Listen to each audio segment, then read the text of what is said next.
है अगर गुरुवर का सानिध्य पाना तो विद्यासागर.गुरु पर जरूर आना। ओम नमः सिद्धेभ्यः। ओम नमः सिद्धेभ्यः। अहिंसा परमो धर्म की आचार्य गुरुवर श्री कुंद कुंद भगवान की, आचार्य गुरुवर श्री ज्ञान सागर मुनि महाराज की,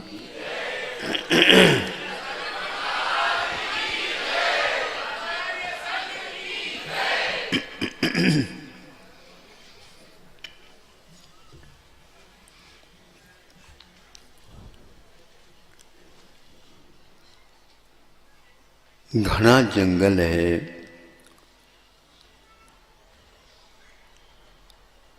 उसमें प्रवेश करना बहुत कठिन है।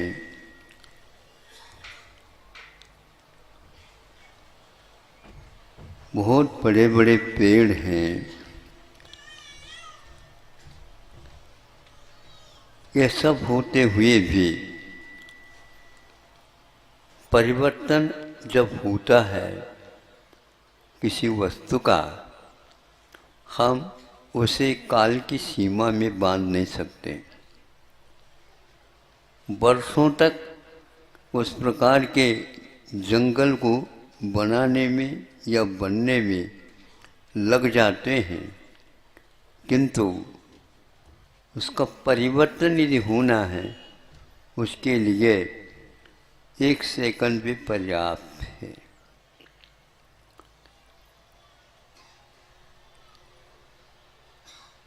जब जंगल में संघर्ष होता है, कैसे संघर्ष? पेड़ अनगिन हैं, उन पेड़ों में आपस में जब संघर्ष होता है तो उस संघर्ष में वह अग्नि पैदा हो जाती है जिसे दावानल बोलते हैं। एक तो ज्वालामुखी हो जाती जिसमें अग्नि लावा जिसको बोलते हैं, और यह दावा है जो जंगल में धू धू करके जब संघर्ष हो जाता है तो एक दूसरे पेड़ संघर्ष को प्राप्त हो गए और कोई प्रयास पुरुषार्थ नहीं हुआ। देखते देखते चारों ओर वह आग ऐसे पकड़ती जा रही है, वो पेड़ तो भाग नहीं सकते, कहीं कुछ भी हो वहाँ पर किसी का प्रवेश नहीं था, केवल अग्नि देवता कहाँ से आई और कहाँ से इतनी शक्ति उसमें आ गई। उसमें कुछ हरे भरे भी थे वृक्ष, वो भी सारे उसकी चपेट में आ गए। सूखे तो सूखे ही है, तो देखते देखते ही राख राख हो गए और हवा आ गई, और हवा जो है उस राख को उड़ा दी, चली गई। जो घना जंगल था खाली दिख रहा है। नया और पुराना परिवर्तन होता रहता है। आबादी बस्ती है और किसी निमित्त को लेकर के स्थानांतरित हो जाती है। वही चित्र है परिणाम का कि यह परिणमन अनंत काल से हो रहा है। ये इसलिए कह रहा हूँ कि अनंतकालीन हमारा जंगल है कर्मों का, वह पनपता जा रहा, पनपता जा रहा।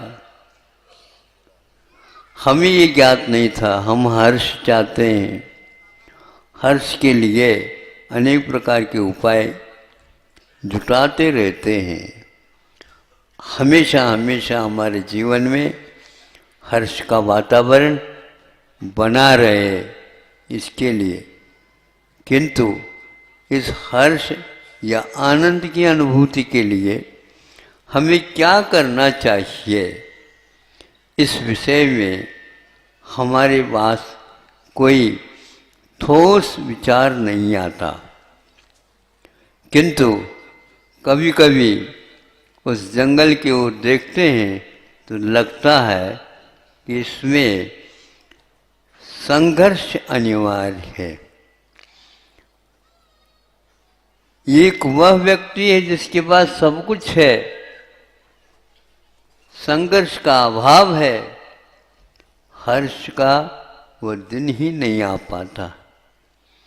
और एक वह व्यक्ति है हर्ष की ओर देख नहीं रहा है और संघर्ष में वह हर्ष का अनुभव कर रहा है, क्योंकि यह जो संघर्ष है निश्चित रूप से एक ऐसा परिवर्तन लाने वाला है, न भूतो न भविष्यति। इस प्रकार का वह परिवर्तन हमारे जीवन में कैसे घटित हो सकता है, तो संघर्षशील जीवन की ओर आप दृष्टिपात करिए। अकेले हैं, करोड़ों वर्ष तक, पूर्व कोटि वर्ष तक संघर्ष करते रहते हैं। आवश्यकता बहुत कुछ चीज़ों की है, कोई वह इतनी अनिवार्य नहीं है। ऐसा समझकर जो जो वस्तुएं आवश्यक है प्राप्त करनी होगी, उन सबको वह गौण करता चला जाता है।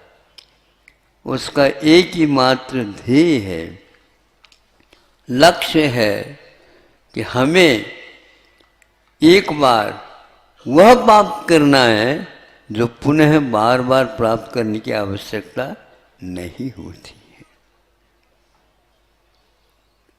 बार बार हम संघर्ष करते रहे तो वो संघर्ष का कोई तात्पर्य नहीं निकला।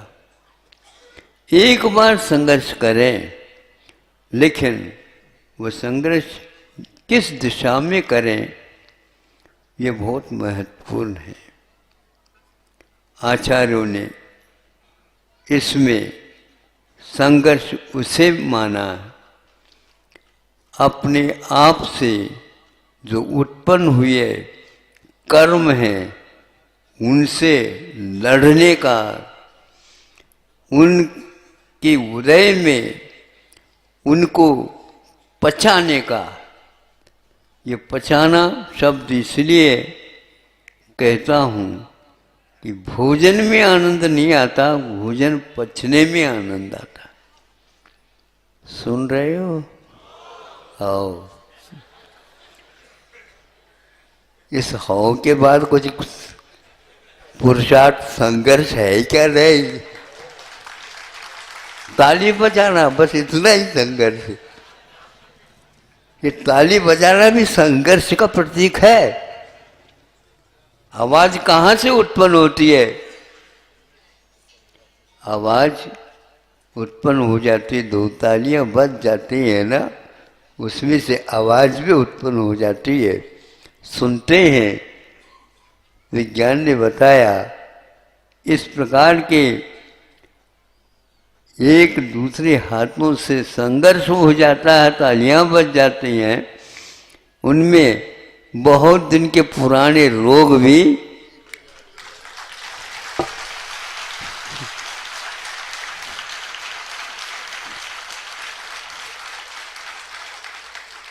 इसीलिए दो हाथों का मिलना ये संघर्ष का प्रतीक है।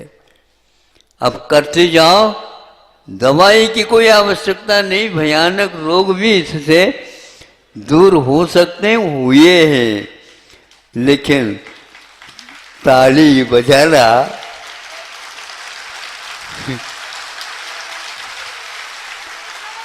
बजाते जाओ।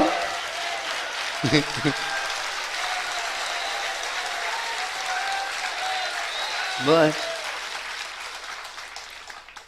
इन दोनों तालियों के बजने में जो संघर्ष हुआ है वह उपयोग में नहीं आ रही थी क्षमता। वो जब क्षमता आ जाएगी तो फिर दवाई मांगने की क्या आवश्यकता है बहुतों के। और हर्ष जब होता है, बच्चे तालियां बजाते हैं तो उनको बहुत हर्ष होता है, ताली बजाते रहते हैं। यहाँ तक कि वह बैठ नहीं पाते हैं।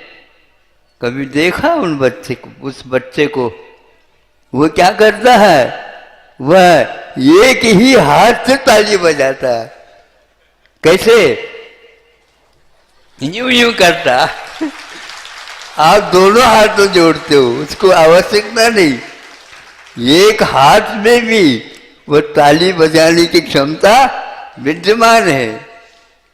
बैठे बैठे वह अपने जांघ के ऊपर जांघ को एक हाथ बना दिया और ऊपर से एक हाथ बना दिया, ताली बजती है कि नहीं? देखो लोग, ये आप लोगों की ताली में ज्यादा दम नहीं है, नहीं समझे? जब जब मैदान में आ जाता कुश्ती खेलने के लिए पहलवान, फिर वह क्या करता है अपने जांघ के ऊपर रहता है तो पूरे पूरे मैदान में आवाज निकाल जाती है। और सामने वाले व्यक्ति जो विपक्ष में है उसका खून भी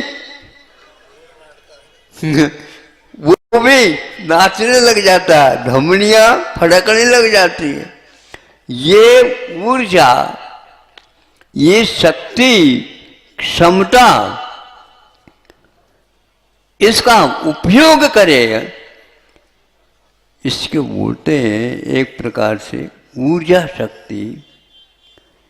हम उसका उपयोग अन्यत्र कर रहे हैं, करते ही जा रहे हैं। और धारणा ये है कि इसके द्वारा हमें सुख मिलेगा, शांति मिलेगी, विजय प्राप्त होगा। दूसरे के ऊपर आप टूट पड़ो और विजय प्राप्त करो, यह सही विजय नहीं है। विजय तो वह है जो कर्म किए हैं हमने, अब ऐसा कर्म करो, उन कर्मों को चूर करो, दोबारा पैदा ना हो, ऐसा पुरुषार्थ करो।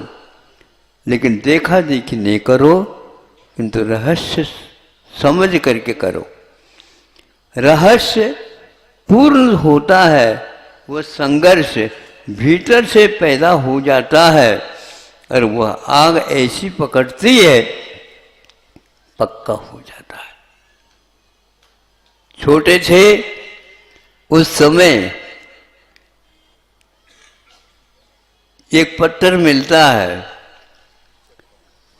सामान्य भी और एक चकमक भी। चकमक समझते हो? हाँ, प्राय करके नदियों के किनारे, नदियों में, बालू रेत में हम ढूंढते थे, वो मिल गया।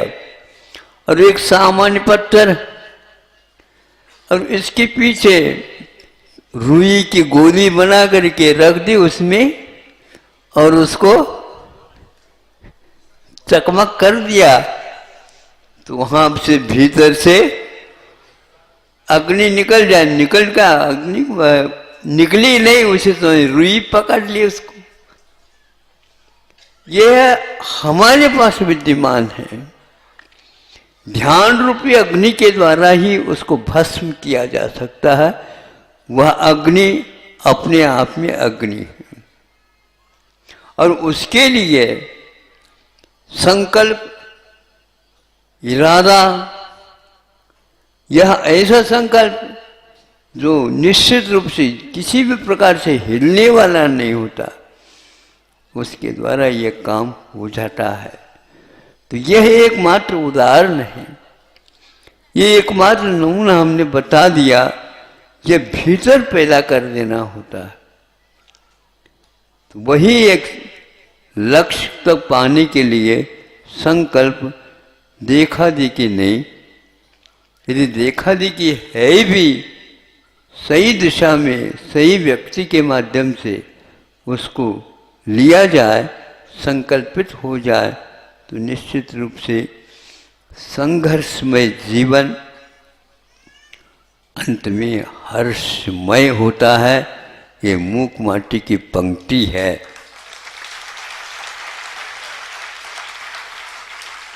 और करते जाइए। ऐसे कैसे संकल्प जो ऐसे भयानक जंगल में अकेले रह करके बरसों तक मौन के साथ सारे ऋतुएं विपरीत होती हुई चली गई है, चली परिवर्तित होती रहती है, फिर भी उसके परिणामों में उन ऋतुओं के अनुसार कोई परिवर्तन नहीं होता है। यही एकमात्र काल के ऊपर, प्रकृति के ऊपर विजय है। उस प्रकृति में सब जगह परिवर्तन हो रहा है, लेकिन उसके संकल्प में किसी प्रकार का परिवर्तन नहीं है। मुझे वही देखना है परिवर्तन कैसे होता है। मैं परिणाम करूं तभी परिवर्तन होगा, लेकिन वो इरादा तो और दृढ़ होता चला जा रहा है, किंतु वह ढीला नहीं हो रहा है। ये ऊर्जा कहाँ से आई? उस आत्मा में छिपी हुई जो रहस्य है वह बाहर आ जाती है। दुनिया में कोई भी ऐसी वस्तु नहीं जो उसको दिखा सके, परिवर्तन करा सके। वह वैसे का वैसे रह जाता है। अनेक व्यक्तियों के आंखों में पानी आ सकते हैं, लेकिन ऐसा भी एक व्यक्तित्व होता है जिसमें किसी प्रकार का पानी नहीं उत्पन्न होता। कई व्यक्तियों के मुंह में पानी आ जाता है। कुछ ऐसे भी व्यक्ति होते हैं वह दुनिया को पानी पानी बना दे, लेकिन अपने मुख में पानी, बोलो, एक पाई भी है तो झुक करके ले लेंगे, भैया काम में आता, चमक रहा है। लेकिन नहीं, हमें वो नहीं लेना है। नहीं लेना है तो नहीं लेना है। हमें मांगना नहीं है तो नहीं मांगना है। मांगने में और उसके उपभोग में स्वाद नहीं आता, आखिर तो मांगा था। अपने आप में पैदा कर देता है तो उसका स्वाद अलग आता है और इसका स्वाद अलग आता है। यदि आप मुंह में डाल दिया, लेकिन चरवन तो करना पड़ेगा ना। जल्दी जल्दी मान लो उसको गुटक गया, उसको स्वाद नहीं आएगा। जब तक उसको चबाओगे नहीं, स्वाद नहीं। ये संघर्ष है। हर बात में संघर्ष। जो अपनाता है उसका जीवन कभी भी दुखमय हो नहीं सकता। संघर्षमय जीवन का उपसंहार हर्षमय होता है। अहिंसा परमो धर्म। है अगर गुरुवर का सानिध्य पाना तो विद्यासागर.गुरु पर जरूर आना।